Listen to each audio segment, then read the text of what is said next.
mai bun nu se poate, o picioare fermecate. Toți am așteptat să câștige războiul echipa lui Oloroiu, cu Gigi Becali, Lăcătuș, Meme Stoica, să cucerim Europa. Steaua e numai una, ne mândrim cu ea în toată lumea.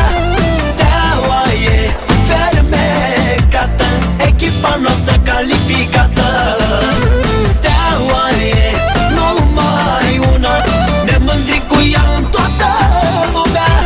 Steaua e fermecată, echipa noastră calificată.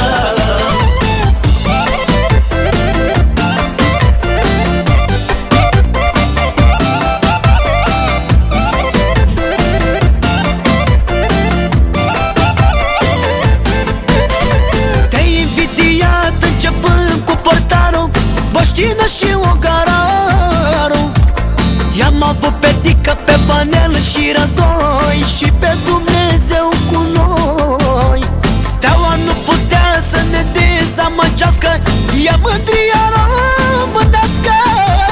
Și sărbătorii să ne cânte lăutarii, să petrecem cu Gigi Becali. Steaua e numai una, ne mândrim cu ea în toată lumea. Steaua e fermecată, echipa noastră calificată.